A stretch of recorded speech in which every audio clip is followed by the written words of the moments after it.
आप सभी का मेरे YouTube चैनल स्टोरीज विद अनुपम में स्वागत है।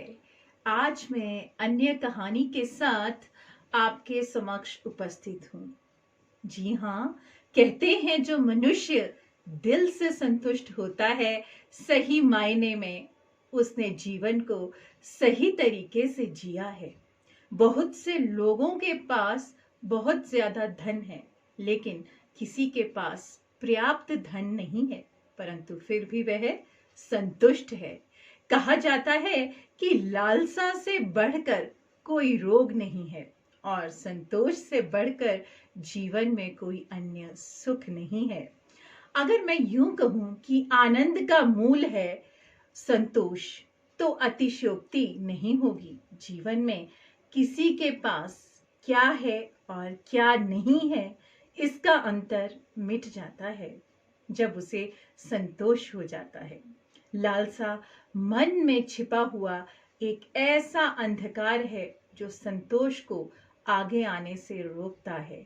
लालसा ही मनुष्य को संतोषजनक जीवन जीने के लिए प्रतिबाधित करती है। संतोष जो कि एक मिठास से भरा एक फल है, और लालसा संतोष के विपरीत कड़वे फल का एहसास, जो कि हमें एक सफल जीवन जीने में बाध्य होता है। साधारण शब्दों में मैं कहना चाहूंगी कि किसी वस्तु या किसी चीज के मिलने से इंसान को संतुष्टि नहीं मिलती है। संतुष्टि हमारी सोच में होनी चाहिए। जीवन में हमें जो मिला या हमारा जो लक्ष्य है, उसे हमें प्राप्त करने की कोशिश करनी चाहिए। अगर हमारी सोच में संतोष है और खुशी है, तो हम अपने जीवन में निश्चित तौर पर सफलता प्राप्त कर सकते हैं। जी हाँ, मेरी आज की कहानी भी संतोष को श्रेष्ठ बताती है। मेरी कहानी का शीर्षक है लालसा से श्रेष्ठ संतोष। आइए सुनते हैं।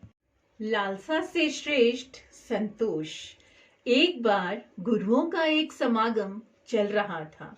हजारों की संख्या में लोग गुरुओं के प्रवचनों को सुनने के लिए दूर दूर से आए हुए थे।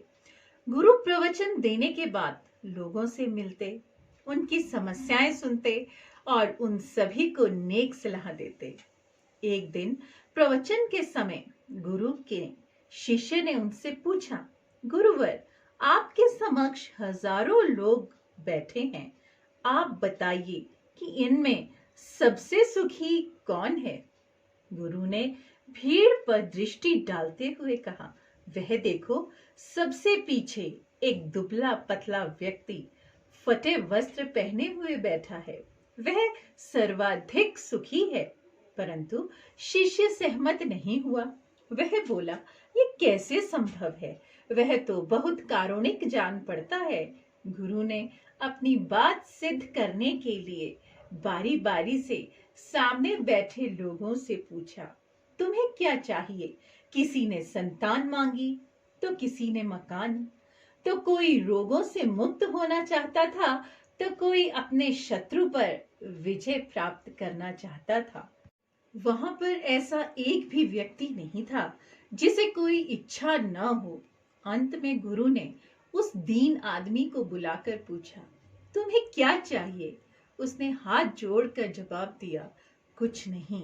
यदि ईश्वर को मुझे कुछ देना ही है, तो बस इतना कर दें कि मेरे अंदर कभी कोई चाह पैदा ना हो। मैं ऐसे ही अपने आप को सबसे बड़ा सुखी मानता हूँ। उसकी बात सुनकर शिष्य से गुरु ने कहा, जहां चाह है वहां सुख नहीं प्राप्त हो सकता। शिष्य ने गुरु की इस शिक्षा को सदा के लिए गांठ बांध लिया। तो हमें इस कहानी से ये शिक्षा मिलती है कि लालसा से लोभ बढ़ता है, जो असंतोष का जनक होता है। यदि हमें सही अर्थों में सुख पाना है, तो किसी लालसा के अतिरिक्त हमें प्राप्त उपलब्ध स्थितियों में संतुष्ट रहना चाहिए। मैं उम्मीद करती हूँ कि आपको मेरी ये कहानी पसंद आई होगी। तो शेयर, लाइक और सब्सक्राइब ज़रूर करें।